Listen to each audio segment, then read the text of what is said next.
Terima kasih Pak. Ya, saya kira wassalamualaikum warahmatullahi wabarakatuh. Waalaikumsalam warahmatullahi wabarakatuh. Baik, terima kasih Pak Ken, dan sekali lagi Wak nih lagi memang sibuk banget nih. Jadi langsung saya berikan kepada Bu Novi ya, Bu Novi. Silakan teman-teman buat bisa gabung lebih banyak lagi ajak temannya. Silakan Bu Novi. Iya. Baik, Bapak Ibu sekalian, selamat pagi. Assalamualaikum warahmatullahi wabarakatuh. Salam sehat dan bahagia buat kita semua. Bapak Ibu yang terhormat, tadi sudah disampaikan bahwa kita hari ini mendapat kehormatan Ketua Umum PMSM Pusat, Pak Herianto AP, berkenan menjadi narasumber untuk sharing materi performance management di era new normal. Nah, sebelum kita masuk ke materi, kita tahu bersama bahwa saat ini situasi, tadi kok saya hitung-hitung tuh ternyata mulai dari Februari akhir kita mulai kena isu COVID sampai sekarang itu sudah 40 minggu. Jadi 40 minggu kita, kalau sebulan rata-rata 4 berarti sekitar 10 bulanan kita kondisi bisnis dalam kondisi belum stabil. Banyak bisnis yang terpapar oleh karena pandemi ini. Dan karena itu maka perusahaan supaya tetap sustain perlu melakukan perubahan di dalam orientasi bisnisnya maupun strategi bisnisnya. Dan karena itu dilakukanlah beberapa perubahan bisnis proses, adaptasi terhadap banyak hal yang baru, customer yang berubah, terus kemudian tuntutan lingkungan berubah. Terus karena situasi pandemi sehingga kita nggak bisa bekerja full, ada sistem kerja yang berubah, muncul fenomena-fenomena baru yang selama ini kita tidak pernah hadapi dan belum tahu sampai kapan ini endingnya. Dan bisnis tetap harus berjalan supaya tetap sustain. Tidak bisa jadi kita terpapar, tapi jangan sampai terkapar, maka ukuran-ukuran kinerja yang baru juga kemudian ditetapkan. Dan karena itu juga pastinya bagaimana sih kita bisa memantau atau memonitoring sehingga kemudian itu tetap dapat tercapai, sehingga nanti ketika situasinya sudah pulih kembali, kita sudah siap untuk terbang kembali menyusul ketertinggalan selama hampir setahun ini.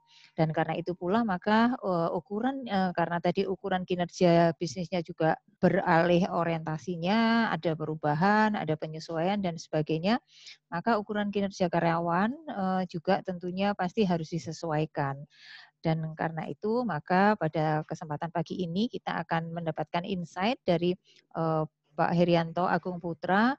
Beliau saat ini formalnya setiap hari menjabat sebagai Direktur PT Bank Danamon Indonesia Tbk dan sebagai Ketua Umum DPP PMSM Indonesia. Riwayat karir beliau mulai 2016 sampai sekarang, ini adalah periode kedua beliau menjabat di jajaran direksi di PT Bank Danamon Indonesia Tbk. Sebelumnya adalah di Garuda Indonesia Persero Tbk juga sebagai Director of Human Capital dan Corporate Affairs 2011 sampai 16. Pernah menjadi komisaris di PT Garuda Maintenance Facility atau GMFA dan juga di PT Garuda Indonesia Persero sebelumnya sebagai Vice President Business Support tahun 2005 sampai 2011. Lalu saat ini beliau menjabat sebagai Ketua Umum di PMSM Indonesia dari tahun periode 2019 sampai 3 tahun mendatang ya. Seperti itu. Ini dapat saya sampaikan. Kan nggak ada RUPS ya, Pak. Setuju. Para wilayah. Jadi ini adalah profil beliau, slide beliau, mohon bisa ditampilkan operator karena Pak Herianto akan menyampaikan materinya karena di luar ruangan sehingga nanti harus dibantu oleh operator.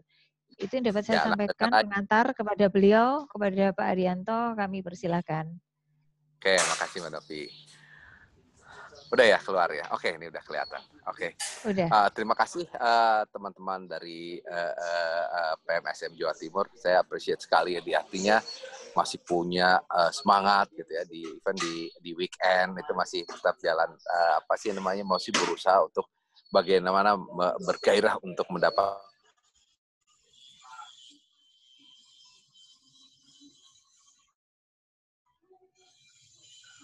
hal-hal baru atau ilmu baru, punya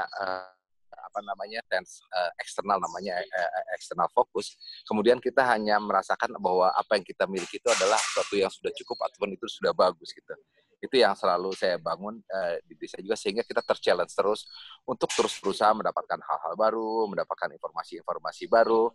Kaitannya adalah bagaimana sih kalau kondisi saat ini apakah akan terus seperti ini? We don't know gitu ya. Ya Mbak Novi, mudah-mudahan tahun depan saya belum tahu juga apakah memang benar-benar akan berubah kondisinya ya. Nah, pada kesempatan yang bagus ini saya mau menyampaikan beberapa hal nih, karena terus terang kalau kita ada di suatu perusahaan, kita ada di suatu institusi, tentunya kita harus juga punya kontribusi atau punya peran ya. Apa sih peran kita di organisasi itu? Karena tanpa punya sense seperti itu, sepertinya kita ada di suatu organisasi yang kita tidak tahu kita mau kemana, dan di situ kita sedang apa gitu ya. Itu yang sering saya juga tekankan kepada tim saya, bahwa ketika kita ada di sebuah organisasi, maka yang perlu kita tahu bahwa ini organisasi mau kemana, atau ini perusahaan mau dibawa kemana. Apakah perusahaan ini akan terus bisnis seperti ini, ataukah berubah perusahaan bisnisnya? Itu yang harus tahu. Even HR gitu ya. HR pun harus tahu. Karena apa? Karena HR harus meng-align-kan apa yang akan dilakukan dari kita, atau desain programnya, inisiatifnya ke depan akan seperti apa gitu. Kalau enggak, nanti apa yang kita buat bagus ternyata tidak cocok buat perusahaan kan. Karena sering itu kita fokus misalkan untuk membangun sistem untuk rekrutmen gitu. Padahal perusahaan di tahun itu memang tidak fokus ke situ, ataupun freeze proses hiring gitu ya. Itu hal-hal yang memang harus kita tahu. Atau kita mendevelop orang dengan capability yang kita anggap bahwa dia akan memenuhi gitu ya, menurut kita. Padahal perusahaan tidak ke sana. Itu yang perlu tahu. Sehingga yang paling penting buat saya adalah bahwa sebagai HR itu teman-teman harus tahu bahwa kita harus tahu sebenarnya perusahaan itu mau kemana, karena itu penting sekali. Kadang-kadang ada yang nggak tahu visi misinya perusahaan itu apa gitu. Itu agak saya suka dorong. Kita harus tahu visi misi perusahaan seperti apa, aspirasi perusahaan, strategi perusahaan seperti apa, dan kita mendesainnya seperti apa gitu ya. Mendesain apa sih model HR-nya. Nah, pada kesempatan ini berkaitan dengan bagaimana sih ya, perspektif dari model performance management, ini juga penting sekali ya. Karena mungkin dulu kalau orang cenderung bahwa performance management itu basisnya ada yang menggunakan model KPI gitu. Sekarang udah mulai KR, atau basis untuk melakukan pengendalian ataupun pengendalian dari sebuah inisiatif itu dengan metode menggunakan balance scorecard. Kemudian juga balance scorecard dengan 4 perspektif ya gitu ya. 4 perspektif, ada learning and growth, ada proses, ada customer, ada finance sebagai impact-nya gitu ya. Kemudian berubah lagi dan yang lebih baru itu pakai Malcolm Baldrige. Malcolm Baldrige ada fokus-fokus tertentu termasuk leadership. Kemudian berkembang lagi cara penilaian untuk menilai model strategi itu seperti apa gitu dijalankan. Ada lagi Blue Ocean strategi. Dan dia ada fokus ke beberapa hal yang difokuskan oleh perusahaan, di mana juga kalau kita orang HR harus tahu kemana nih ya kita akan jalan. Nah, pada kesempatan ini, next slide.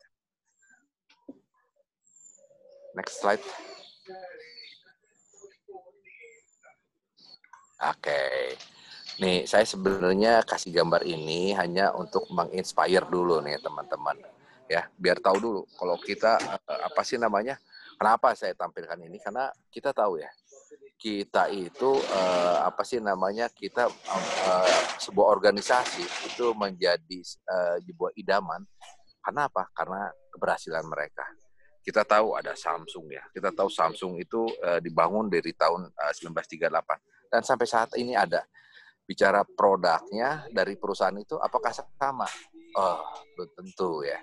Dulu mungkin orang taunya di awal-awal Samsung itu mungkin lebih ke kulkas gitu ya. Terus kemudian ada produk-produk kayak di home appliances gitu ya. Sekarang dia terkenalnya dengan apa? dengan sekarang ini dia pakai HP ya, kuat ya di situ gitu. Artinya dan juga software juga sekarang dia sedang bangun juga cukup kuat. Nah, terus berkembang dari elektronik yang dan perusahaannya, anak perusahaannya ada 70. Dan kita hanya tahunya Samsung ya handphone ya. Padahal dia punya 70 anak perusahaan mulai dari konstruksi, kemudian ada perusahaan financial services, bahkan medical pun ada di Samsung itu. Nah, kita kan nggak tahu ya. Nah, itu apa sih namanya, hal-hal yang kita tahu bahwa ini perusahaan kok makin besar ya. Bukan hanya itu, karena produknya ternyata banyak gitu ya. Dan di Korea Stock Exchange itu 20% market value itu di Korea itu Samsung yang padahal sekarang kan yang besar karena cuma Samsung menguasai 20% dari total market share yang di sana. Kemudian ada Toyota. Kalau Toyota kita tahu lah ya, apa sih namanya, bahwa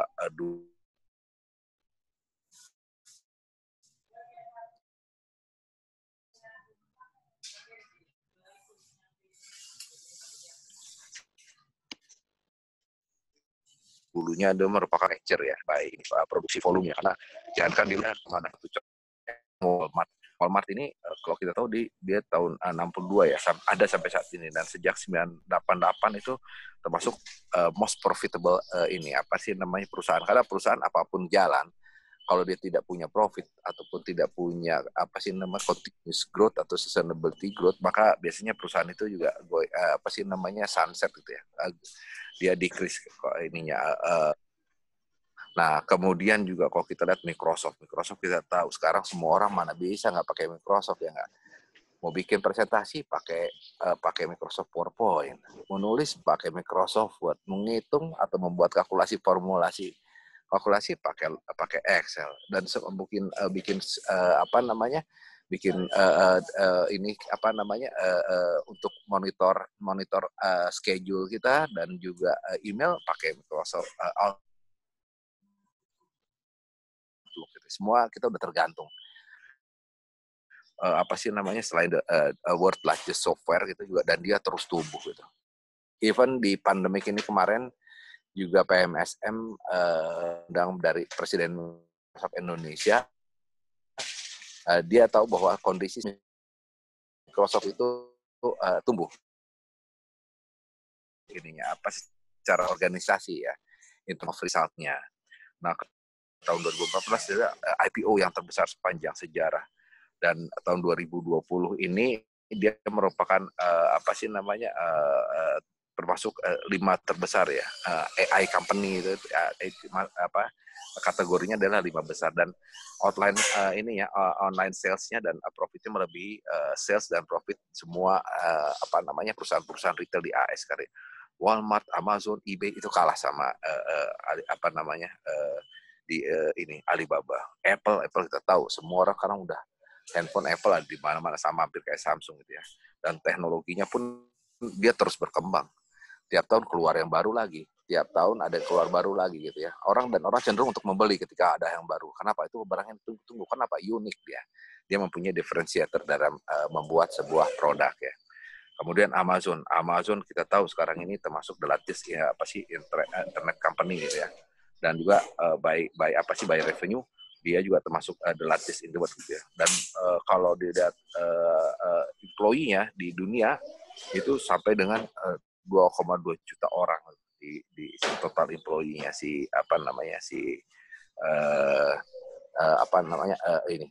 Amazon itu. Next, Mbak Novi next. Kevin. Oh, Kevin. Next. Nah, sebenarnya kalau kita mengadmire ataupun apa sih namanya mengidamkan suatu perusahaan itu karena suksesnya itu karena apa ya? Kalau lihat di sini kan ada 5 sebenarnya ya. Tapi saya mau lihat yang besaran aja. Karena terus terang perusahaan itu biasanya diadmire karena dia kemampuan untuk membuat inovasi baru dalam sebuah industri. Artinya kalau kita lihat Apple, Samsung, karena dia terus melakukan inovasi setiap tahun dan barangnya terus-terusan di campaign adalah ketika dia mau launching itu dia bilang bahwa kita akan melakukan sesuatu yang baru, feature baru, dan orang menunggu. contoh nih Apple keluar yang Apple 12, orang udah nunggu dari tahun lalu dan nanya kapan itu akan, padahal produknya belum, orang tetap dengan produk itu karena dia punya uniqueness-nya dari barang itu. Kemudian juga yang salah satu yang kita tahu bahwa semua pemimpin-pemimpin yang ada di perusahaan-perusahaan besar itu biasanya adalah dia adalah ada build leaders-nya itu, kemampuan untuk build leaders-nya juga cukup besar ya. Kayak mulai Alibaba ya. Alibaba itu bagaimana dia build leaders dengan timnya Jack Ma itu, bagaimana dia membangun itu, ataupun Apple dia membangun leader-leadersnya di industrinya. Itu sangat ini sekali kalau saya hafal sekali di GE, bagaimana mereka membuat model leadership dan membangun leader-leadersnya supaya dia itu artinya sustainability dari bisnisnya itu bisa terjaga. Yang dia tahan adalah bagaimana leader-leadernya itu next leadernya atau successor-successornya itu bisa kuat in terms of bagaimana dia mengelola bisnisnya. Karena kalau tidak sustain untuk dibangun, maka dalam waktu dekat maka perusahaan itu biasanya akan gone karena tadi tidak dibangun sebuah sistem, sebuah model yang continue gitu ya. Dan juga banyak sekali hal lain ya, artinya ada yang dapat award ataupun dapat Nobel apapun ya. Tapi intinya adalah bahwa sebuah perusahaan di-admire karena suksesnya itu ada beberapa hal yang harus kita ketahui. Yang ya kalau zaman sekarang dia kemampuan dia untuk melakukan inovasi dan memperkuat bagaimana mempertajam di industrinya dan capability dia untuk membangun leader-leader di industri-industri yang berbeda gitu ya. Dan terus dia membangun desain yang isi untuk bisa masuk ke customer-nya itu lebih mudah ya. Oke, next. Kevin, next. Nah, sekarang kira-kira bagaimana sih untuk memaintain competitive advantage? Karena kalau bicara perusahaan itu bisa terus ada di market, atau karena dia bisa maintain produknya atau membangun competitive advantage-nya dia gitu loh ya. Nah, kalau yang kalau kita lihat bahwa yang pertama adalah top talent-nya. Top talent-nya itu di refresh talent pool untuk support bisnis modelnya, kemudian juga dia melakukan reassess talent ya untuk top talent-nya, kemudian untuk operational efisiensinya. Operational efisiensi itu kan drive, bukan hanya semata-mata untuk mendrive cost-nya turun ya, tapi juga bagaimana membuat sebuah model itu, sebuah proses itu efektif sehingga ketika di deliver ke customer itu sebuah produk itu sangat sangat kompetitif harganya. Artinya kalau tidak efisien artinya harganya mahal, kalah dengan produk lain dan dia tidak bisa kompetitif. Kemudian juga efisiensi itu kita drive sebagai sebuah mindset. Artinya ketika melakukan sesuatu itu harus efektif sehingga modalnya itu efisien gitu ya. Nah, juga sukses juga itu adalah bahwa sebuah keberhasilan itu datangnya adalah dari sekitar orang-orang yang bagaimana dia mau melanjutkan kesuksesan sebelumnya, dan itu penting buat kita mau punya sense seperti itu ya. Kemudian prospecting ini ya, the right client-nya ini juga satu hal yang gitu. Bagaimana si klien itu punya mutual benefit ya. Ada banyak perusahaan yang bikin dia membangun sesuatu itu dia pertimbangkan bahwa customer-nya juga harus maju. Kalau saya pernah contoh dulu GE ya. GE itu punya moto namanya we grow together gitu. Artinya si customer-nya pun itu didorong untuk juga tumbuh. Jadi kalau saya pernah alami langsung, artinya GE selain dia sebagai customer perusahaan saya, tapi juga GE itu mendorong orang-orangnya ikut program-program development ataupun leadership yang tentunya ini bisa membangun atau mendorong bahwa si perusahaan-perusahaan itu bisa jadi tetap bisa tumbuh gitu loh. Karena dia karena bicaranya adalah mutual relationship gitu ya. Dia berusaha supaya bahwa si perusahaan-perusahaan sebagai customer-nya itu bisa bisa tetap tumbuh. Karena kalau customer sendiri tidak tumbuh, artinya nantinya akan semakin kurang customer. Dia membangunnya adalah namanya grow together gitu. Itu bagus, artinya mutual relationship yang dia bikin kepada customernya, sehingga mutually atau beneficial itu bisa dijaga ya, untuk bisa si bisnis itu bisa sustain ya. Kemudian in term of decision making gitu ya, sound decision making, leadership goal itu untuk meminimize. Nah, kalau dekatnya kurang, kalau dekat suara saya. Nah, terus kemudian saya untuk deketin suara saja ya, kalau takut kurang jelas ya. Kemudian decision making, leadership goals itu untuk meminimize masalah-masalah ya. Jangan sampai nanti si leaders itu kalau in term of decision making tidak clear, kemudian juga dia tidak mau tackle problem ya sebagai leader ketika ada suatu masalah gitu. Itu penting juga. Dan juga judgment yang memang harus fair gitu ya, yang good untuk untuk timnya, sehingga timnya punya confidence yang tinggi, ataupun ketika dia menyiapkan sebuah data ataupun model itu bisa lebih clear untuk jadi sebuah decision model ya. Kemudian great leadership, dan yang terakhir adalah yang penting yang terakhir adalah kita jangan khawatir untuk grow gitu ya. Kita harus mengencourage tim atau employee itu untuk share idea ataupun apa hal yang paling bagus ya ke depan yang idealnya gitu. Dan juga dia dorong juga untuk bahwa diversity itu adalah hal yang biasa. Perbedaan itu hal yang biasa. Orang boleh menyampaikan apapun gitu. Dia boleh punya punya pikiran apapun, ada punya pola pikir apapun gitu, nggak apa-apa. Itu bukan hal yang salah gitu ya. Kadang-kadang kita suka membatasi orang untuk mempunyai pikiran yang berbeda. Nah, itu yang mungkin harus dibangun ketika kita punya sebuah tim. Nah, itu saya sering dorong bahwa apapun pendapat orang lain kita harus hormati, hargai, bahwa itu adalah sebuah keniscayaan yang mungkin juga pemikiran itu suatu saat jadi suatu yang besar ya. Dan juga kita dorong bahwa orang-orang itu memiliki pikiran yang unik gitu, yang bisa mendiferensiate suatu hal atau jadi diferensiator ketika hal baru. Karena kalau kita punya produk yang tidak berubah atau sama terus ya dari hari ke hari, suatu produk tidak akan dipakai oleh orang lain, dan itu tentunya tidak akan bisa menjadi sebuah competitive advantage buat perusahaan. Oke, next.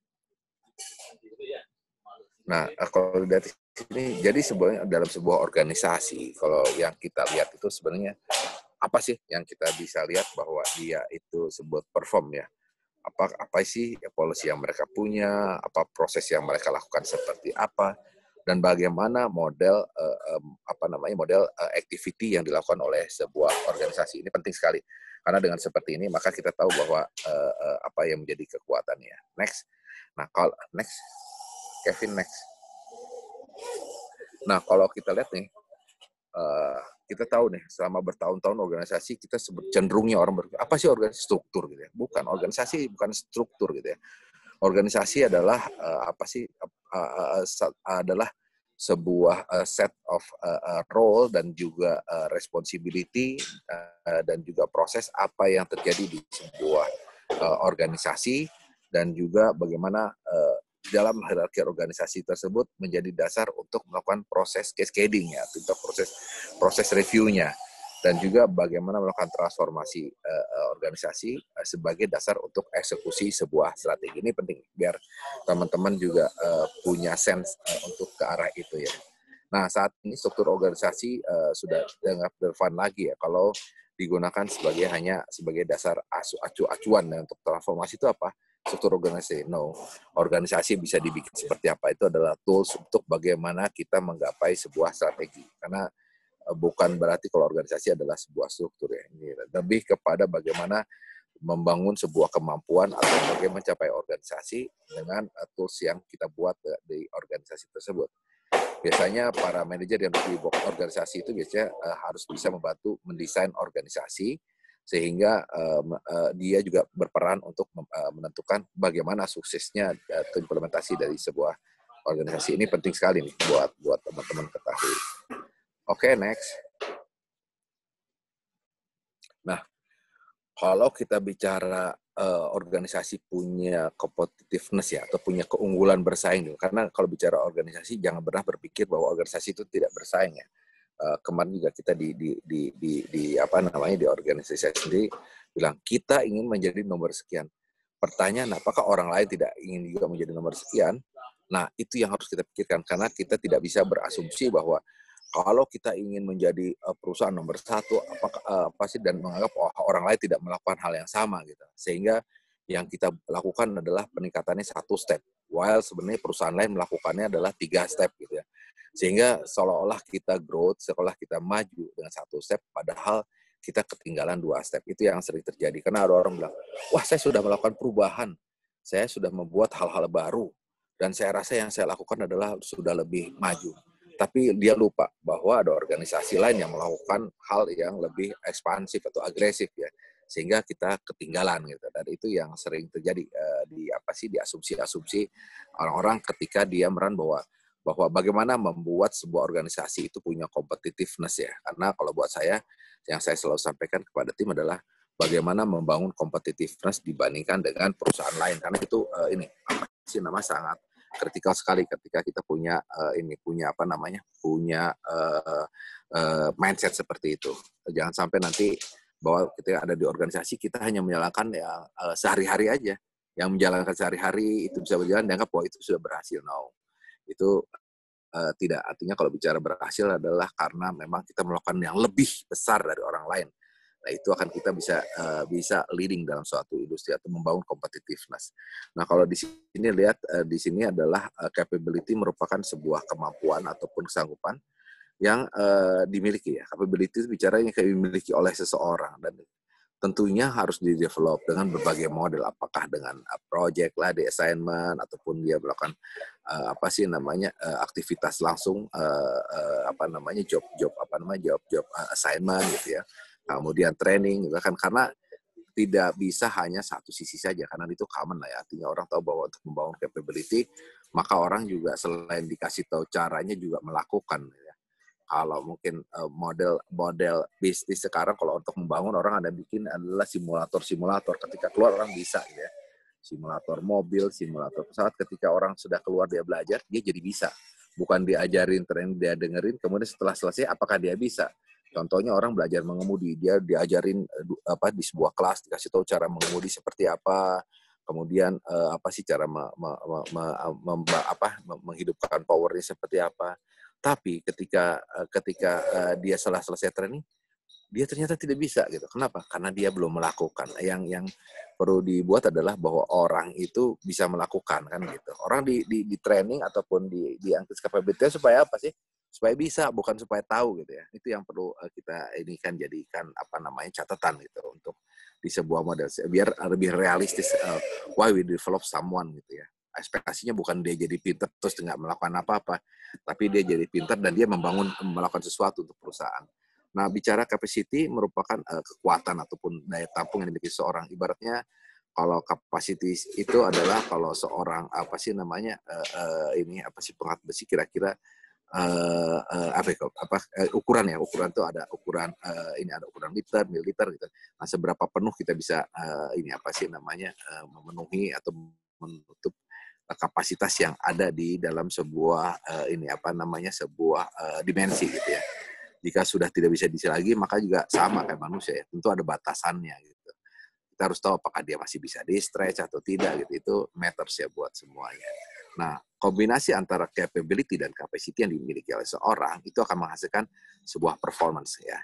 Kalau saya bilang melakukan sesuatu, orang ayo harus melakukan sesuatu. Tapi kita harus lihat dia kapabilitasnya seperti apa dan kemampuannya seperti apa. Dari kapasitasnya dia sudah terpakai sebesar apa. Itu penting sekali. Apabila kapabilitasnya bagus dan kapasitinya besar, maka tentu saja performa atau kontribusi yang diberikan oleh seseorang itu akan jauh lebih besar ya. Hal inilah yang mendorong kalau saya sih cenderung artinya apa sih yang perlu dibangun adalah membangun high performance culture ya. High performance culture itu akan membuat high performance akan berdampak menjadi organisasi menjadi high performance organization. Sehingga bagaimana untuk proses penilaian atau model yang dibuat untuk performance management sistemnya itu akan lebih mudah karena orientasi orangnya pun sudah ke arah situ. Itu penting sekali buat kita semua. Nah, kita kan sehari ini akan membahas masalah performance. Bagaimana sih konsep performance dan bagaimana suatu performance organisasi itu organisasi berkinerja tinggi itu dibentuk. Oke, next. Ya. Nih semua santai aja ya, jangan nih cuma kalau ada yang kurang jelas sampaikan, oke? Jadi jangan khawatir. Saya lebih suka juga diskusi soalnya gini. Nah kalau lihat sini secara gambaran besar proses manajemen kinerja itu mulai dari bagaimana kita menetapkan target kinerja gitu. Kalau bicara proses performance management adalah sebuah sistem yang perlu kita tahu. Ya, kalau bicara sistem artinya ada sebuah proses gitu ya, bukan hanya satu macam. Karena kadang-kadang orang suka rancu performance management system adalah proses penilaian, bukan. Proses manajemen sistem ini yang perlu teman-teman camkan adalah proses untuk memastikan bahwa semua target, semua semua goal yang sudah ditentukan itu bisa tercapai. Itu the performance management system. Dan performance management merupakan tools bagaimana semua target ataupun objektif ataupun hal yang di-expect untuk di-deliver kepada perusahaan itu bisa terpenuhi. Itu yang pentingnya. Nah, kalau dilihat ini kita lihat bagaimana kita melakukan performance manajemen sistem ini. Ini model banyak sekali ya. Saya banyak ada perusahaan yang menggunakan KPI gitu ya. Kalau KPI juga kadang-kadang orang bilang kalau pakai KPI saya kan silo gitu ya. Karena orang masing-masing terpaku dengan KPI-nya masing-masing.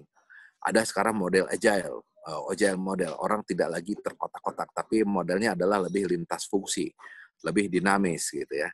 Makanya OKR gitu ya, Objective Key Result. Dari prosesnya lebih kepada bagaimana didesain sebuah proyek yang disupport oleh individu-individu cross function yang menjalankan suatu proyek tertentu gitu ya.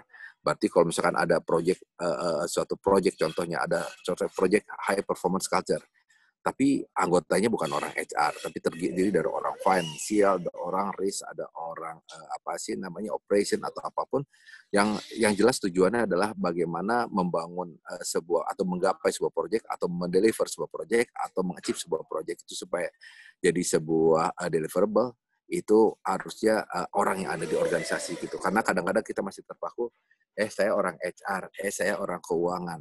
Saya hanya kerjakan yang related ke HR dengan rekrutmen, kemudian dengan payroll gitu. Nah, ini eranya adalah sudah beda gitu ya. Even orang HR sekarang pun jadi CEO banyak gitu ya. Orang HR jadi direktur bisnis juga banyak gitu ya. Saya nggak membatasi bahwa saya lebih membuka pola pikir dari teman-teman nih. Saya di sini diskusi ini. Sehingga nanti punya pikiran-pikiran yang sangat berbeda, sangat unik gitu ya. Kalau dia bilang, saya HR, tapi saya juga bisa melakukan selling gitu ya. Ya, bisa aja sales. Saya karena pernah juga di perusahaan sebelumnya orang HR yang jadi direktur salesnya gitu ya. Dan menurut saya itu bisa terjadi. Dan orang direktur keuangan dari mana? Orang teknik gitu ya. Ada orang teknik gitu ya. Orang bisa gitu. Bisa. Jadi itu jangan membatasi hal seperti itu. Nah, yang penting adalah kalau saya lebih ke paradigmanya gitu. Kalau lihat dari paradigmanya, kalau saya lihat di sini adalah di proses ini ya. Di OKR bagaimana sudah ditentukan goals-nya yang akan dicapai, kemudian key result-nya dipantau secara regularly ya, apakah quarterly ataupun monthly, whatever, setiap perusahaan beda-beda, setiap organisasi beda-beda.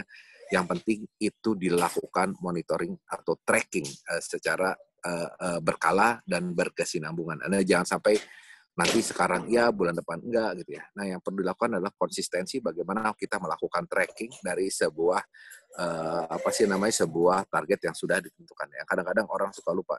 Jadi orang hanya lihatnya di ujung sama di ujung plan, kemudian review di akhir gitu. Itu yang membuat performance management system itu kadang performance systemnya, manajemen sistemnya bagus, tapi perusahaannya kok nggak growth gitu ya. Perusahaannya nggak tumbuh. Karena buat saya ukurannya kita ada HR ada di suatu tempat atau apa, dan bagaimana dia mendukung bahwa perusahaan itu atau bisnis itu tumbuh. Kalau nggak berarti sebenarnya kita nggak punya peran, peran kita kecil. Enggak, makanya saya bilang HR harus punya peran yang besar di dalam sebuah organisasi gitu ya. Dan berikutnya kalau lihat dari tahapan berikutnya kita kemudian juga melihat bahwa performance improvement kita lakukan gitu ya. Karena yang kita lakukan di situ kalau misalkan orang ketika kita lakukan review regularly kita cek ada nggak tercapai. Tercapainya penyebabnya apa? Apakah karena dia tidak mampu atau kapasitasnya kurang atau capability-nya kurang? Kalau capability kurang kita improve capability-nya. Kalau kapasitas sudah maksimum mungkin kita ganti orangnya ataupun kita tambahkan orangnya sehingga memang yang diberikan ke dia jangan-jangan terlalu banyak. Itu yang harus kita lakukan sehingga tadi kita bisa memastikan bahwa proses itu berjalan dan feedback dilakukan. Coaching, feedback itu untuk development. Kemudian baru dilakukan review gitu ya. Nah, itu mungkin yang teman-teman perlu kedepankan gitu ya di situ. Nah, ke depan lagi kita sekedar feedback aja ya kinerja itu PMS ini diteruskan kepada pegawai agar supaya dia juga mempunyai challenge ya. Karena kalau bicara performance management system juga ini adalah model ataupun hal ya competitiveness yang dibangun di antara semua pegawai gitu. Jangan sampai nanti merasa bahwa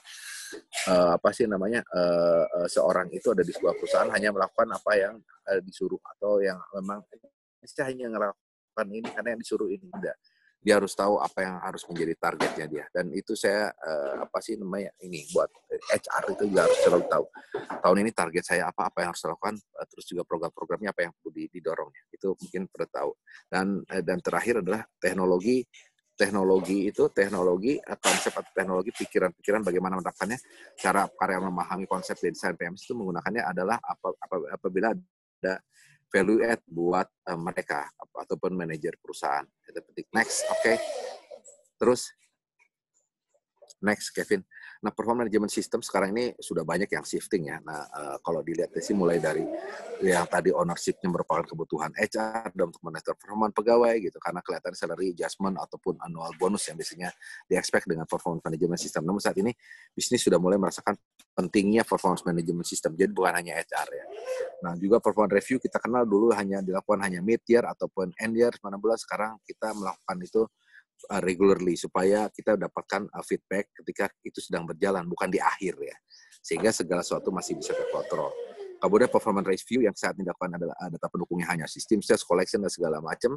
Nah, sekarang lebih transparan, fokus bagaimana mengevaluasi kinerja pegawai serta potensi yang dimilikinya. Penting itu. Jangan sampai salah persepsi. Kemudian juga dengan adanya high performance, maka linkage antara performance dan reward menjadi lebih kuat lagi ya. Sehingga kita harus bisa membedakan high performer dan high potensial dengan pegawai yang biasa saja, itu harus kita differentiate ya. Kan tujuan adalah untuk membangun iklim kompetisi di antara karyawan sehingga dia berusaha keras untuk selalu mendeliver gitu ya sesuatu dalam ketika ada kegiatannya. Kemudian bagaimana agar performance management praktis itu ada yang kita jalankan di organisasi.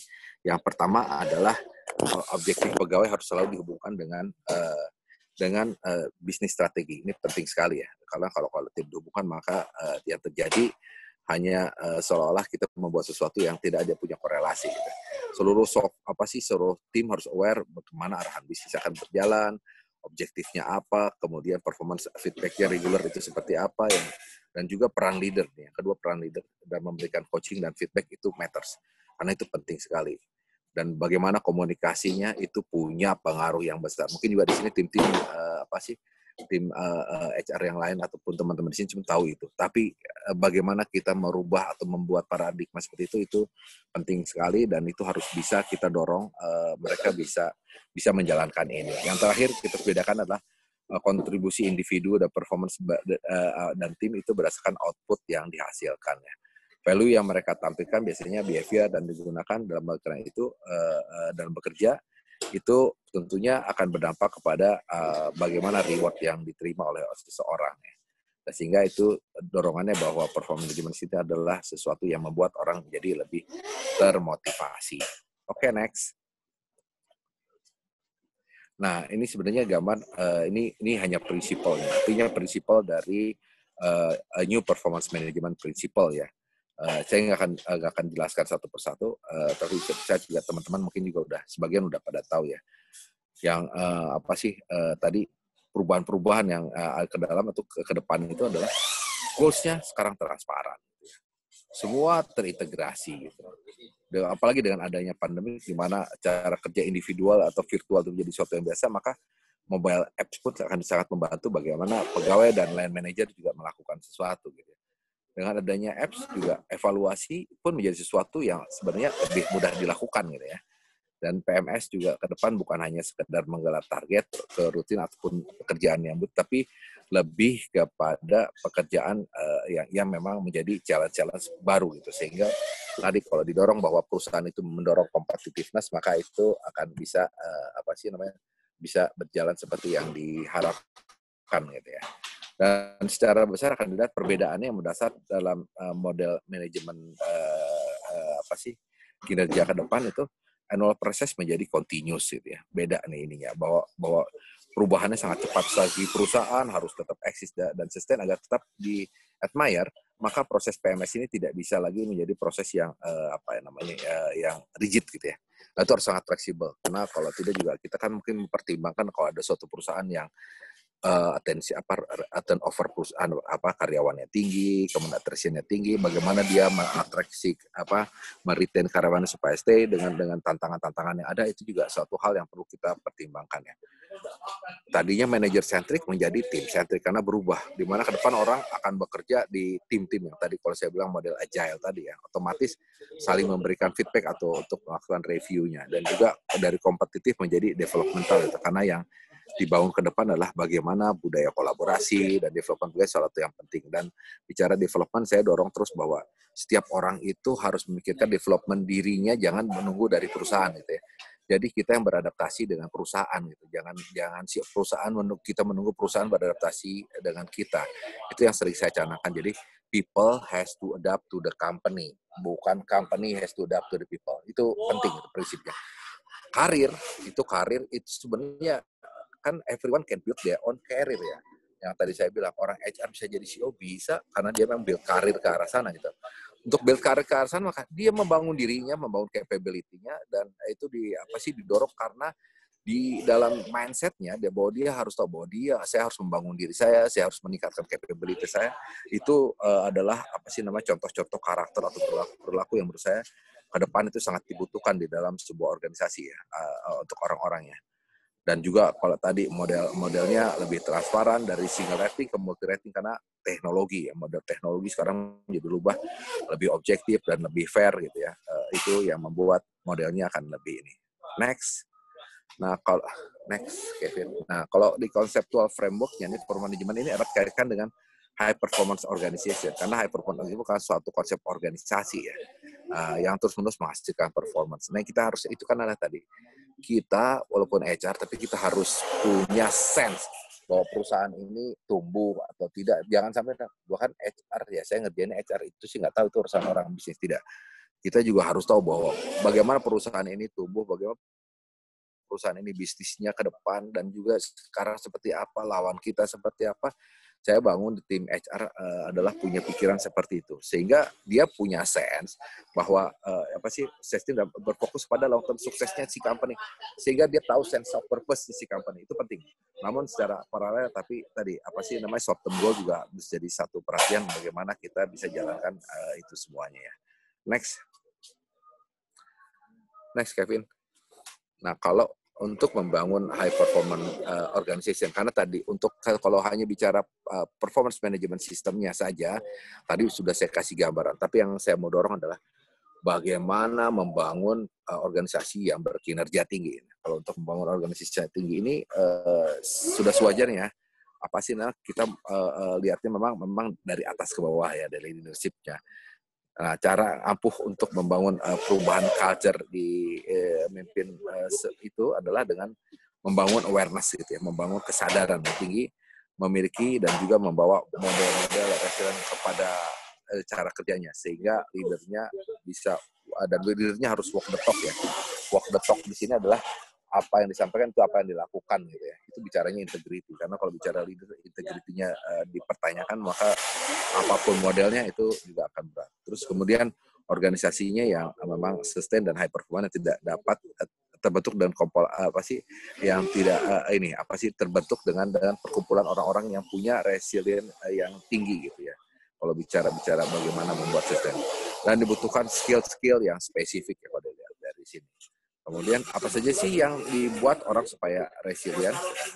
Nah, kalau bicara orang-orang yang buat resilient ini ada beberapa hal mungkin yang tahu bahwa apa sih namanya membangun bounce-nya tuh bounce-nya, kemudian courage-nya kita challenge dengan hal-hal yang bisa dorong bahwa perubahan itu hal yang biasa, karena kalau nggak dorong bahwa ketika ada berubah, kok berubah? Nah, saya paling tidak nyaman itu kalau orang kok Pak berubah Pak gitu.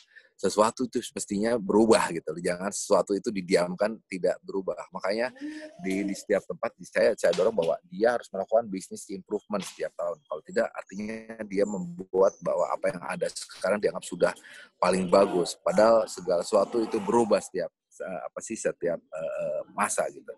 Nah itu adalah dalam rangka membangun ininya. Dan creativity juga untuk develop talent sama opportunity itu penting. Dan yang keempat adalah bicara tadi connection-nya, humanity, respect dan juga care terhadap sesama adalah sebuah kekuatan juga. Ya. Next Kevin. Nah, kalau kita lihat di sini sebenarnya ada beberapa karakteristik ya, ada effective organization di term of leader, people, design, culture, dan saya nggak akan jelaskan satu persatu karena terlalu ini. Next Kevin.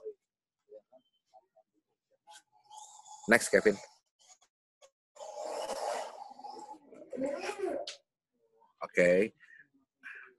Ini juga dimensi dari bagaimana untuk lead assistant performance ya. Yang saya maksud ini bagaimana sih modelnya tadi hampir sama dengan yang sebelumnya. Next. Nah ini adalah next-nya adalah bagaimana role untuk leadership di high performance organization. Apa sih role dari leader di high performance organization? Tugas leader yang utama di sebuah organisasi nih, teman-teman harus tahu. Leader itu jangan terbatas bahwa CEO ya, tapi sampai yang terbawah manajer ataupun di bawahnya supervisor, dia adalah leader juga.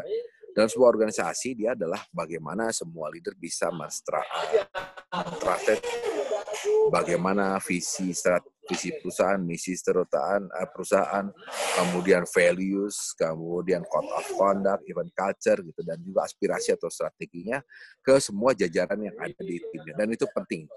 Dan sehingga dia bisa mendrive timnya ke arah mana dia akan lakukan gitu ya. Dan seorang leader harus mengutamakan develop timnya karena agar timnya bisa berkembang, karena kemampuan seorang atau keberhasilan seorang leader adalah bagaimana dia mendevelop leader lagi. Dan buat saya itu adalah suatu challenge gitu lah. Bukan berarti bahwa seorang itu bisa karena dia karena dia pintar ataupun dia capability-nya, tapi dia juga bertanggung jawab bagaimana menyiapkan atau mendevelop leader berikutnya untuk successor dia. Ini kan merupakan salah satu tanggung jawab dari seorang leader ya. Dan juga yang penting adalah biasakan pahami goals dan aspirasi tim gitu ya. Karena seorang leader tentunya yang pentingnya dia bisa mendengarkan gitu. Bagaimana apa aspirasi mereka, apa yang ada di pikiran mereka, karena kita wajib membantu mereka untuk mengimplementasikan apa yang menjadi ada di pikiran atau di wacananya mereka gitu. Karena itu penting sekali untuk bisa semuanya tetap fokus dan juga bisa membantu pengembangan karir ke depannya ya, untuk tujuan perusahaan yang lebih besar. Next, Kevin. Nah, kalau bicara tadi structure yang bisa membantu untuk organisasi untuk yang masa akan datang ya, pertama gitu ya, organisasi dengan layer pioneer itu biasanya menghambat gitu ya, dan itu sekarang model sudah berubah ya. Bicara organisasi sekarang lebih dinamis, lebih fleksibel, lebih agile. Setiap saat bisa kita sesuaikan dengan strategi dan juga kebutuhan kondisi, sehingga si organisasi itu anggap bahwa si institusi itu membuat sebuah model organisasi yang memang lebih fleksibel untuk bisa mendorong ke depan perusahaan akan seperti apa. Next. Nah ini next, build your team president bisa dibaca, kemudian juga change management itu ini. Mungkin ini waktunya di jam 11 nanti ada sempat tanya jawab ya. Mungkin masuk ke halaman berikutnya, halaman 21 coba. Kevin ke halaman 21. Satu lagi. Nah, ini saya mau kasih ininya ya, apa sih namanya? Kalau dilihat dari apa yang tadi saya sampaikan, ini materi kan bisa di-share ya, artinya bisa dibaca buat teman-teman, buat sharing. Kalau nanti ada yang mau ditanyakan juga, feel free anytime. Nggak usah saat ini, nanti juga saya sangat terbuka untuk diskusi dengan siapapun. Nah, ini apa sih namanya, dapat kesimpulan bahwa secara gambaran besar, high performing organisasi itu dapat dicapai dengan tadi, dari eksternal faktor. Kita akan selalu mendapat tantangan-tantangan ya dari eksternal perusahaan. Kemudian sekarang kan tahu bahwa semua itu apa sih namanya, bisnis atau industri itu volatile ya. Sekarang bagus belum tentu besok bagus gitu ya. Saya ada teman-teman di beberapa industri gitu. 3 tahun lalu dia membuat investasi plan yang gede yang dia expect bahwa nantinya akan besar. Ternyata ketika plan itu mau jadi, ternyata industri industri tidak lagi mengabsorb itu. Bayangkan plan sudah gede yang dianggap bahwa suatu saat akan besar, batal gitu loh. Dan investasinya sudah sangat besar. Nah, itu adalah tadi bicara volatility bisnis, karena uncertainty bisnis juga tinggi. Kompleksitas juga makin tinggi. Nah, itu tadi kalau bicara di iklim VUCA seperti ini, yang kompetitif bisnis semakin ketat, maka menuntut kemampuan perusahaan untuk bisa lebih adaptif dengan perubahan dan juga bisa survive ya. Adaptif dengan perubahan itu penting. Contohnya kalau saya di bank, apakah modelnya akan seperti ini terus ke depan? Belum tentu gitu ya. Contohnya mungkin di teman-teman di sini juga mungkin punya uang sekarang udah nggak pernah ke bank, semua pakai mobile banking gitu ya.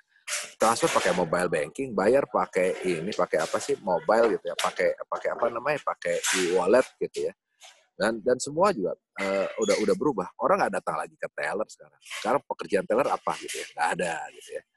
Bicara customer service, kalau di bank beberapa bank udah pakai customer service-nya pakai mesin ya. Orang datang mau bikin buku, mau bikin kartu itu pakai mesin gitu. Tidak lagi menggunakan orang yang harus datang segala macam. Nah, itu adalah bisnis yang terus berubah. Mungkin dulu loan itu hanya dari bank, sekarang enggak. Banyak fintech yang bisa juga memberikan loan. Artinya apa? Bisnis bank tergerus gitu ya. Nah, kalau orang-orangnya tidak inovatif, tidak kreatif ke depan ya, dengan beradaptasi dengan perubahan, maka bank-bank juga walaupun bank besar akan hilang gitu ya. Itu contoh ya yang ada gitu ya. Perusahaan-perusahaan juga sama. Apakah perusahaan penerbangan juga akan punya competitiveness kuat? Sekarang kalau dibikin jalan raya ataupun kereta api cepat Jakarta-Surabaya, maka penerbangan Jakarta-Surabaya bisa hilang ya. Artinya ngapain saya pakai pesawat gitu, pakai kereta ternyata cuma hanya 3 jam atau 2 jam 40 gitu. Itu adalah tadi bisnis sangat volatile dan sangat uncertainty ke depan, sehingga tadi dibutuhkan orang-orang yang kuat yang bisa mendrive bahwa perubahan dari eksternal itu bisa di-adapt gitu ya, bisa di-capture. Nah, juga secara internal perusahaan harus bisa memastikan bahwa kapabilitas dinamis dari selalu menjawab tantangan eksternal tersebut, leader harus menjadi pembangun atau kapabilitas ya, dan leader juga tetap menunjukkan 2 hal ya. Satu, visi misi perusahaan, kemudian juga values yang apa yang dibentuk untuk bisa orang terpenuhi, dan juga clear vision values. Dan yang terakhir nih key takeaway-nya ya. Next, Kevin, sebelum saya akhiri untuk key takeaway-nya, high performance organization itu adalah membantu kita untuk eksis di dunia yang sekarang volatility, uncertainty, dan juga kompleksitas tinggi ya. Nah, kemudian organisasi bukan semata-mata struktur, layer atau role atau job, tapi lebih kepada kapabilitas dan kapasitas orang untuk dalam organisasi untuk bisa berinteraksi untuk mencapai suatu tujuan tertentu gitu ya. Dia berada. Leadership yang kuat dan visi yang jelas menjadi kunci bagaimana mencapai high performance organization. Apabila di tim ada yang kedengaran ya, apabila di tim ada yang menunjukkan resilient, fokuslah untuk mendevelop tim tersebut. Dan terakhir, bangun culture positif agar tetap tim bisa tetap sustain kerja dengan sebuah model high performance organization. Mungkin itu sekilas apa yang bisa saya sampaikan berkaitan dengan bagaimana model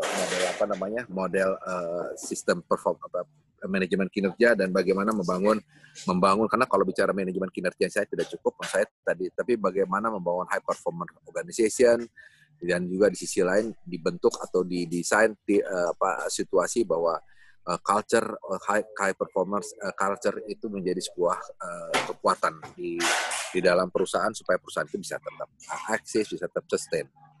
Mungkin itu yang bisa dapat saya sampaikan. Mbak Novi, silahkan. Terima kasih Pak Arianto. Bapak Ibu sekalian, kita dapatkan sari-sari kata-kata kunci dari performance management ya dari Pak Arianto tadi. Beberapa yang harus saya catat dan again kita diingatkan bahwa HR harus tahu aspirasi perusahaan kemana gitu ya, agar kemudian kita bisa membantu supaya organisasi tetap sustainable, dan karena itu harus dibangun sebuah model atau sistem yang kontinu untuk memastikan bahwa organisasi punya keunggulan bersaing, atau seperti yang diistilahkan adalah high performing organization. Dan kriteria sebuah perusahaan dikatakan high perform atau well perform adalah punya kapabilitas organisasi yang baik. Dan untuk menciptakan ke sana, maka HR punya peran besar agar bisnis tetap bertumbuh. Antara lain adalah dengan menciptakan, menyusun sistem performance management yang saat ini sebenarnya sudah shifting. Itu ya, menjadi lebih transparan, continue, terintegrasi, team centric, developmental, mengarah ke pengembangan dan data driven. Dan tantangan buat kita semua sebagai pengelola HR saat ini adalah bagaimana menciptakan high performing culture untuk bisa mendukung high performing organization. Jadi ini adalah kata-kata kunci dari apa yang disampaikan oleh Pak Herianto tadi. Pak Herianto, ini sudah ada pertanyaan, bisa langsung tanya jawab. Kayaknya udah bisa dijawab sama Mbak Novi semua kayaknya tuh. Enggak afdol lah Pak. Materi Jadi bisa di-share kan? Nanti ada yang ya, nanya. Nanti materi kita share, Pak. Materi kita share, dan juga mohon izin juga kita biasanya record ini dan kemudian recordingnya juga kita sampaikan. Jadi yang tidak berkesempatan untuk mendengarkan langsung bisa mendengarkan ulang sesi ini. Silahkan, nggak masalah. Ya, ini ada pertanyaan pertama Pak dari Pak Vita ini. Menurut Pak Heri, pendekatan PMS mana yang saat ini paling efektif? Apakah OKR? Lalu kondisi saat ini performa perusahaan kurang baik, reward dalam bentuk cash sangat terbatas, dan apakah ada benchmark alternatif lain bentuk reward yang baiknya dilakukan dalam kondisi seperti ini? Oke, ini ke arah reward ya. Yang kedua reward, apa yang paling cocok Pak Heri? Jadi pendekatan PMS mana yang saat ini paling efektif Pak? Apakah OKR? Kalau bicara PMS makanya itu ke performance management system modelnya ya. Artinya tadi di perusahaan itu sendiri sekarang dalam menjalankan menjalankan organisasinya, ketika dia menetapkan target, kemudian cascading untuk di deliver setiap orang itu basisnya adalah organization base ataupun pakai project base gitu. Itu penting. Kalau yang project base biasanya pakai OKR karena objektif key result yang dia itu kan ya. Kalau yang biasa function organisasi itu biasanya pakainya masih pakai KPI gitu. Sebenarnya nggak ada yang salah dengan itu, tapi yang jelas kalau yang harus kita tahu bahwa itu semua KPI itu align tidak dengan target atau objektif dari perusahaan. Itu yang penting sih. Oke. Ya. Baik, lalu kaitannya dengan itu Pak, kalau sudah penilaiannya selesai, bentuk reward alternatif apa? Karena saat ini kan lagi banyak terkendala Pak. Oke, gini, kalau bicara korelasinya ya, korelasi PMS tentunya kan orang itu perform, tentunya juga berekspek untuk dia juga di reward secara fair gitu ya. Orang yang perform lebih dari yang lain tentunya dia bahwa dia nantinya akan dikasih reward yang lebih bagus dibandingkan temannya yang lain gitu loh. Dan itu juga mendorong orang untuk berkompetisi atau iklim kompetitiveness di dalam ya. Karena itu penting sekali. Kalau bicara reward itu secara besaran, kalau buat saya tadi, fungsi reward itu sendiri apa sih ya? Bukan semata-mata bahwa orang dikasih gaji, tapi bagaimana reward itu menjadi sebuah tools untuk memotivasi karyawan, juga untuk mendorong karyawan berkinerja lebih gitu. Sebenarnya prinsip-prinsip yang dibangun. Jadi sehingga orang itu ketika ataupun bekerja, maka dia berusaha untuk mendeliver sesuatu dengan hasil yang sangat maksimal gitu. Itu sebenarnya yang di-expect ya kalau model reward itu. Oke, tadi Mbak Vita udah terjawab kah pertanyaannya atau mau speak up langsung?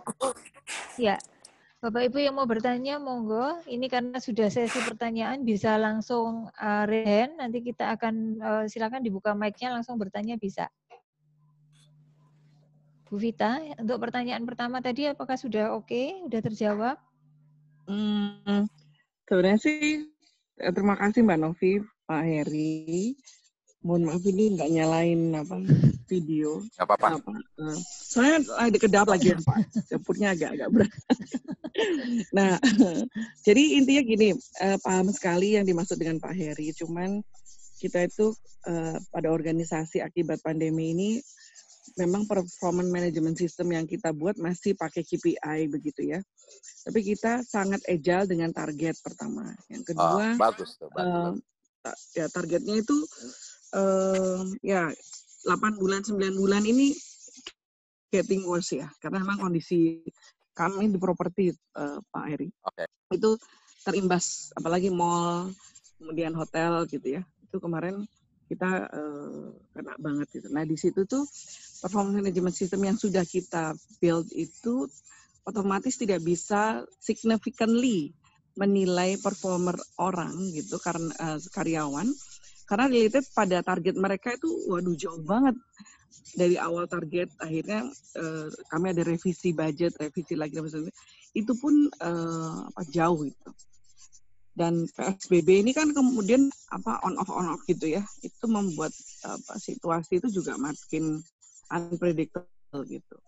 Nah ini sebenarnya kenapa saya tanya kali ke apakah OKR memang lebih cocok ya, jadi kita buatnya itu lebih ke kayak project by project gitu, tidak regular basis gitu. Itu sih pertanyaannya. Benar, kalau event KPI atau apapun sebenarnya kan bagaimana kita melainkan apa target-target kita supaya itu bisa terpenuhi sebenarnya gitu kan ya. Kalau bicara performance management system adalah bagaimana kita membuat atau memonitor membuat sebuah proses untuk memastikan bahwa semua target itu bisa tercapai kan, itu ininya ya konsep awalnya gitu. Nah modelnya memang basisnya tadi itu di organisasi di setiap tempat beda-beda ya. Ada yang masih function based ketika dia menjalankan suatu aktivitas, ataupun ada yang sudah mulai menggunakan project based gitu ya, linearitas organisasi dan model assignment kepada seseorang gitu. Itu beda sih. Itu yang biasanya dipakai KPI atau tidak, atau pakai dia kan menggunakan OKR. Sebenarnya ini aja apa sih? Yang penting bagaimana align dengan target yang sudah ditentukan di awal. Nah kalau di musim pandemi ini tentunya perubahan, orang melakukan revisi lah ya terhadap target ataupun budget-budget yang ada. Tapi juga di sisi lain yang perlu kita tahu bahwa dengan kondisi seperti ini kan perusahaan kedampak ya. Artinya sekarang mungkin yang dituntut adalah bahwa bagaimana mendorong orang membuat kreativitas tertentu ataupun inovasi tertentu, sehingga memang tadi perusahaan itu terbantu dengan hal-hal baru membuat perusahaan itu tidak bisa tetap eksis atau bisa sustain, itu yang didorong produktivitas gitu. Jangan sampai malah tadi orang kerja di rumah tapi seolah-olah kerja di rumah itu hak dan dia hanya stay at home gitu ya. Kalau ada pilihan nggak produktif gitu. Jadi nggak produktif. Bicaranya tadi mungkin biasanya bahwa perusahaan akan concern dengan employee safety and healthy. Tapi di sisi lain kan sustainability dari perusahaan harus dijaga ya. Nah, sustainability perusahaan dijaga itu dengan cara apa? Orang tetap produktif gitu. Kalau orang nggak produktif, perusahaan kita tetap bayar, kira-kira buat saya aja, saya bilang sih, kalau saya nggak produktif, saya juga artinya merugikan perusahaan nih, bagiannya gitu. Gitu, Mbak. Oke, terima kasih Pak Heri. Ini sama-sama. Namanya insight baru. Mbak Novi, terima kasih. Makasih. Ini Vita dari Agung Podomoro nih, Pak. Waduh, itu rajanya. Ini properti, bukannya lagi banyak. Itu nanti lagi saya beri penawaran ya Pak Heri. Oh, salah. Ini orang HR katanya ditarget juga jualan rumah tuh, Pak. Punya pik kan. Ya bangun banyak kok di sisi ini dan masih berhasil kelihatannya. Oke. Mungkin karena transaksi ekonomi aja kurang. Orang jarang spending sekarang ya. Orang lebih megang cash, jadi betul. Orang masih wait and see gitu lah. Tapi once orang sudah mulai itu juga itu lari lagi nanti perubahan. Amin. Oke. Oke, udah terjawab ya Vita ya. Ya, Lalu Mbak. yang ini berikutnya dari Bu Intan, Pak Her, apakah bisa share untuk membuat align antara performance management dan talent management di perusahaan agar tetap bisa retain top talent di perusahaan dan keep sustain the business growth. Jadi bagaimana alignment antara performance management dan talent management. Nah, di perusahaan saya keduanya dipegang oleh bagian yang berbeda, jadi kurang align seperti itu. Jadi ada tipsnya enggak? Lalu yang kedua, apakah ada tips untuk HR profesional agar tetap bisa agile seperti sekarang dalam perannya sebagai business partner? Apa hal yang perlu dipelajari? Oke. Yang pertama yang bicara performance management dengan talent management tentu harus bisa align ya, artinya kita mengelola orang kan based on performance ya. Nah, di performance management system tadi kan sebenarnya kita melakukan proses tracking ya. Tracking itu untuk mengeksplor ketika orang melakukan proses itu sebenarnya apa yang perlu di-develop dari orang ataupun dilihat tadi ya capability atau capacity orang.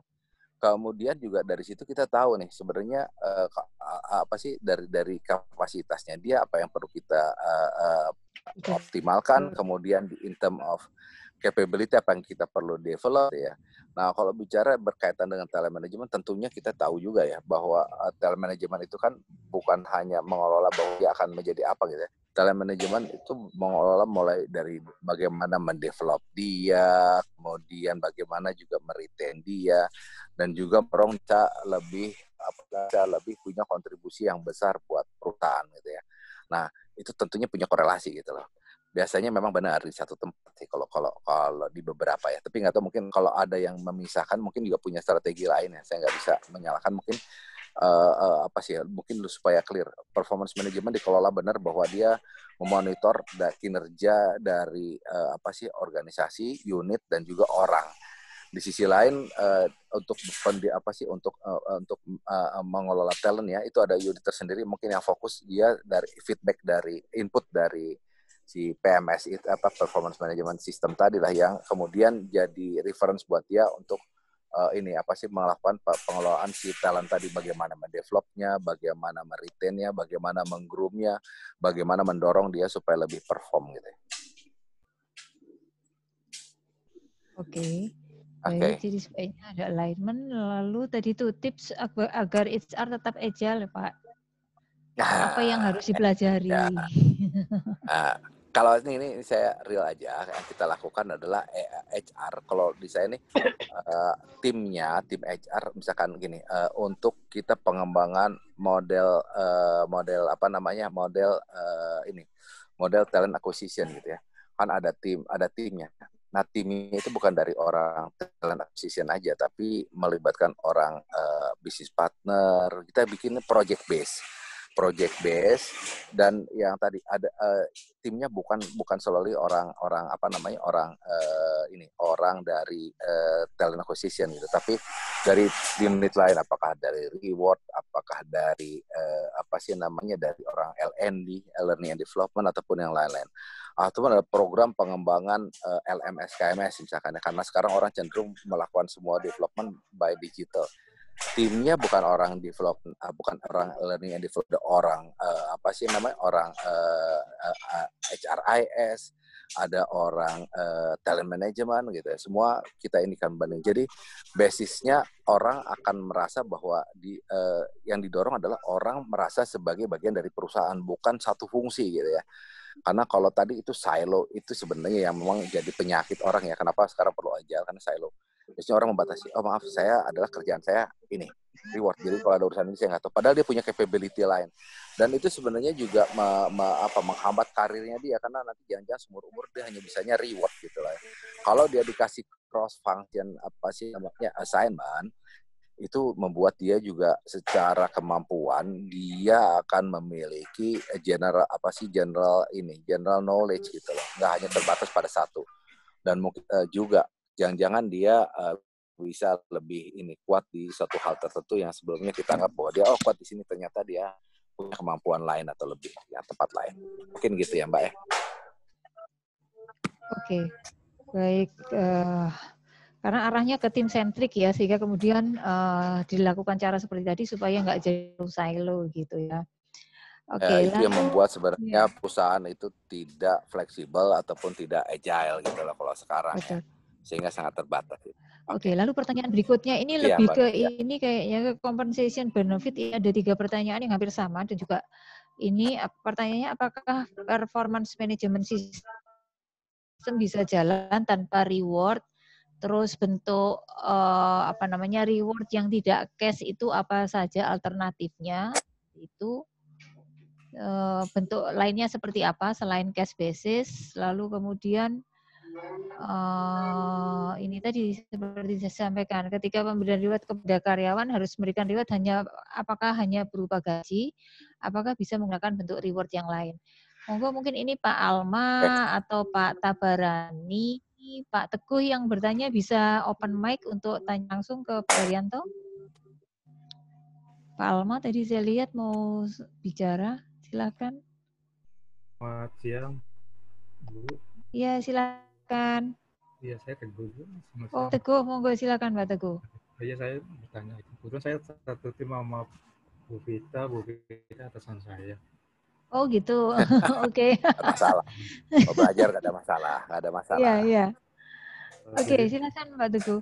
namun pertanyaannya Pak, kalau pada prakteknya itu karyawan, ngapain ngumpulin performance appraisal lagi sih, gitu kan? Nggak ada bonus ini misalnya, gitu kan? Atau perusahaan lagi pada kondisi seperti ini. Nah itu bila itu berlanjut, Bapak, bagaimana strategi kita atau trik kita untuk mempertahankan atau memberi kesadaran bahwa performance itu bukan hanya melulu tentang reward gitu Pak. Ya ibaratkan seperti yang aja masih ada repotnya gitu Pak. Padahal sekolah itu bayar gitu, apalagi dibayar kan gitu. Terima kasih Pak. Oke, gini, performance management system itu adalah tools. Saya bilang tadi tools untuk memastikan bahwa sebuah target, bahwa sebuah plan itu menjadi sebuah achievement, ya, sebuah achievement ataupun sebuah deliverables, dan itu melalui sebuah proses. Kalau yang tadi ke reward itu adalah impact-nya gitu ya, impact-nya mungkin ke reward, iya bisa, mungkin bonusnya bisa jadi lebih besar, ataupun tadi gaji untuk kenaikan juga mungkin kenaikan lebih besar, tapi itu kan bicara gaji ataupun apa sih namanya reward itu kan tentunya pakai prinsip ya. Basisnya adalah satu meritokrasi, kedua adalah marketnya seperti apa gitu ya, kedua company capability gitu. Kalau company-nya juga tidak memiliki capability untuk memberikan lebih, wah itu gimana gitu ya. Nah makanya tadi prinsipnya juga tadi bicara reward tadi adalah untuk kompensasi tadi korelasinya ke PMS adalah meritokrasi, market sama company capability itu tetap harus jadi prinsip itu. Kalau enggak nanti seolah nggak ada korelasi. Sekarang perusahaannya tidak untung, tidak rugi, maka kita mau ngasih bonus gitu ya, kan nggak make sense juga gitu. Itu kan bicara company capability ya. Nah itu yang penting gitu. Apa sih namanya yang perlu kita tahu. Dan bicara performance management system kan bicara tadi orang ketika bekerja itu kan saja akan diberikan penilaian ya, itu hal yang biasa. Semua juga di rating ya. Sebuah tim dalam sebuah tim sepak bola juga ada tim yang ada orang nomor satunya, ada orang nomor ranking nomor 2 gitu. Dan sekolah pun begitu ya. Sekolah aja kita selalu di rating, nggak dikasih hadiah sama gurunya, tapi ranking 1, ranking 2 tetap ada. Dan performance management system juga tadi adalah tools untuk melihat bagaimana orang itu bisa kuat dalam menjalankan suatu aktivitas dalam mendeliver sebuah target ataupun sebuah plan. Itu yang penting ya, Mbak Novi. Oke. Ya, Mbak Novi. Ya. Silakan. Ya. Silakan, ada yang mau bertanya? Makasih Pak Teguh. Iya, makasih Pak Teguh. Pak Alma mungkin mau tanya langsung? Pak Dwi, nanti kalau misalkan ada di ya, halo, selamat. Ya, silakan. Ada yang mau diperjelas dengan pertanyaan tadi, Mas Alma? Share ya, artinya kalau ada yang bisa memberikan feedback juga nggak ada masalah. Feel free. Dikasih waktu. Ya. Suaranya agak bergema.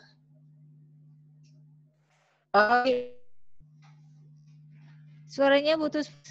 Ini dari Jember kah, Mas Alma?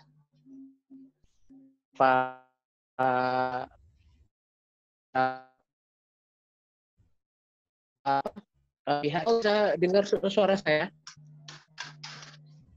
Iya. Silakan. Jadi lebih ini aja sih, karena sempat ada selalu dianalogikan dengan ketika KP dijalankan harus disertai dengan pemberian reward seperti itu. Apakah mereka juga bertanya apakah PMS ini bisa dijalankan tanpa ada pemberian reward? Kalau kita ngomong di situasi sekarang mungkin sedikit banyak agak relevan ya, karena kondisi perusahaan yang kurang bagus, terus perusahaan karyawan diminta untuk bisa menampilkan performa terbaiknya sehingga perusahaan masih bisa tetap eksis. Seperti itu. Itu yang mau saya tanyakan Bu Novi, Pak Hari. Ya, kedengaran suaranya. Makasih Mas Alma. Tujuannya tadi kan saya bilang bahwa tadi bicaranya kalau koneksi ke reward kan tadi ada 3 hal yang menjadi pertimbangan ya. Company capability salah satunya. Sekarang company juga suffer ya. Artinya kalau company suffer, tentunya juga dia tidak memiliki capability atau kemampuan untuk memberikan bonus kepada karyawan, dan di kondisi seperti ini gitu ya. Dan juga tentunya juga pasti relevan lah ya, bahwa artinya hampir semua orang juga tidak bisa mendeliver maksimal apa yang dia lakukan. Tapi in terms of hygiene, sebenarnya kan orang kerja itu sudah dibayar ya tiap bulan untuk melakukan semua aktivitas yang memang dia lakukan untuk aktivitas dilakukan sehari-hari itu ya, selama dia bekerja gitu loh. Itu mungkin yang selalu dikatakan. Tapi tadi PMS itu adalah tools, adalah sebuah tools bagaimana mencapai atau mencip sebuah target gitu ya, sehingga tujuan perusahaan itu atau asistensi perusahaan itu bisa kita jaga gitu. Itu yang penting sebenarnya menurut saya itunya. Korelasi ke sana itu artinya tidak 100% iya gitu loh.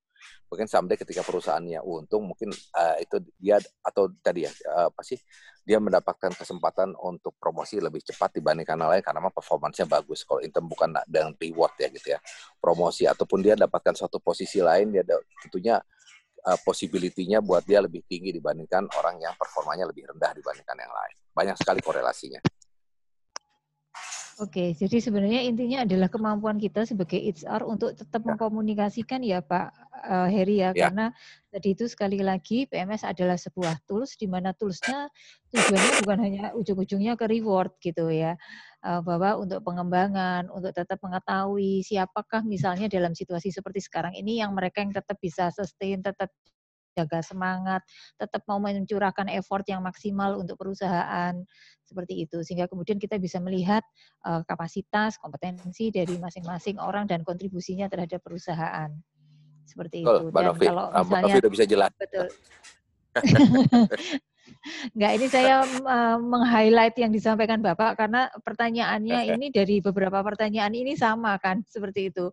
Nada-nadanya tuh sama semua, seperti itu. Dan kembali lagi bahwa memang pada situasi yang normal, PMS itu akan berkorelasi dengan reward. Tetapi jangan lupa reward itu bentuknya selain gaji, salary juga ada benefit yang lainnya. Gitu kan, seperti itu. Antara lain tadi juga disampaikan tergantung dengan company capability. Lalu yang kedua, benefit juga macam-macam. Ternyata nanti ketika situasinya normal, dengan kemarin banyak orang yang berguguran dan sebagainya, kita bisa melihat siapa yang bisa dipromosikan. Nah, itu adalah salah satu bentuk juga benefit yang kita dapatkan yang tidak hanya berupa gaji gitu ya, atau uang benar-benar yang spesial. Seperti itu. Oke, ini masih ada pertanyaan lagi Pak Heri. Waktunya. Dan Mas Mbak Novi, mungkin next saya willing untuk kalau misalkan ada sesi lagi, I'm fine. Tolong di-arrange saja kalau misalkan ada masih yang mau ditanyakan. Ada tambahan, kalau di Danamon sendiri bagaimana alignment? Oke, nanti saya chat aja ke Bapak ya, pertanyaan tambahan ya. Ini karena juga sudah jam setengah 12, mungkin waktu Bapak terbatas. Ya. Baik, terima kasih Pak Irianto. Ya, karena waktunya terbatas, Bapak Ibu sekalian, mohon maaf. Pertanyaan nanti akan kita sampaikan ke Pak Heri dan kita akan sampaikan jawabannya ke grup. Oke. Terima kasih Pak Heri. Terima kasih banyak Pak Heri. Tadi foto kayaknya tadi udah lengkap atau belum? Atau Sekarang kita Pak mau Heri, foto. makasih. Pak Heri, mohon waktu Wah. sebentar. Ah. Kita mau foto Terima bersama dulu. Oke, boleh. Sebentar Pak Heri, tadi soalnya belum lengkap waktu pagi. Bapak Ibu sekalian Belum bisa bisa. dibuka Ya, silakan kameranya. kameranya dibuka ya untuk sesi foto bersama. Di sini ada 5 slide. Oke. Cukup banyak. Berapa ya Pak Ken tadi ini? Antusiasnya cukup banyak. Berapa ya Pak Ken tadi ini? Sekarang 107. 119. Iya, 119. sekitar 119. 11-11an berapa gitu. Oke, 119. Kevin langsung yang bisa difoto difoto. Oh iya, oke. Apa hari ini ya? Mohon untuk hadap ke kamera ya. Hitungan ketiga akan saya ambil. Ya. 1, 2, 3. Oke, sekarang slide kedua. 1, 2, 3. Oke. Sekarang slide yang ketiga. 1, 2, 3. Oke, untuk slide keempat sama 5 kosong ya. Kita skip aja. Silakan Bu Novi untuk dilanjutkan.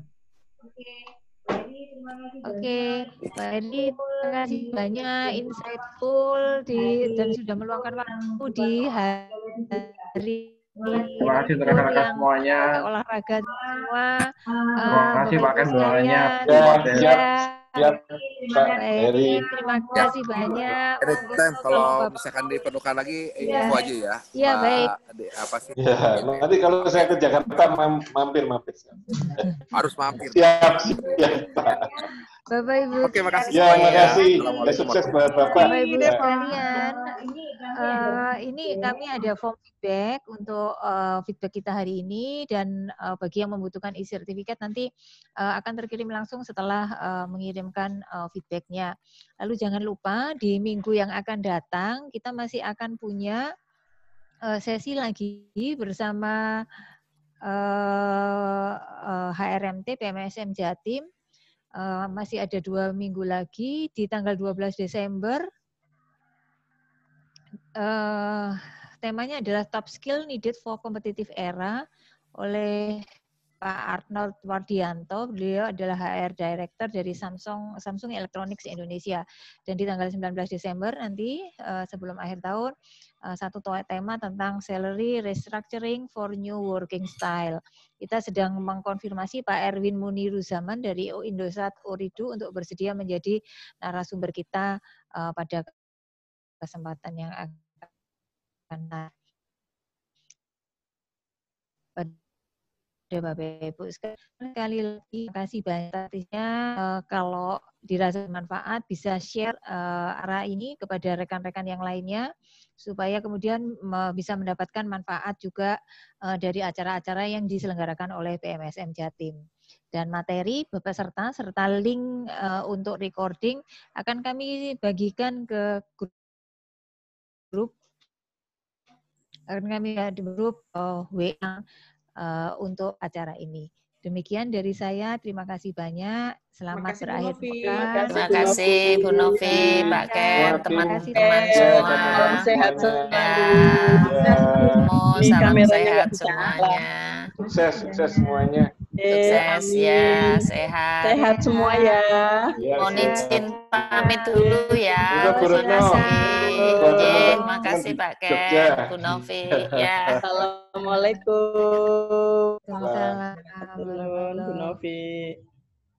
Matur nuwun Ibu. Bu Novi, lumayan tadi ada 119 tadi tak monitor 119 peserta. 119 ya. Iya.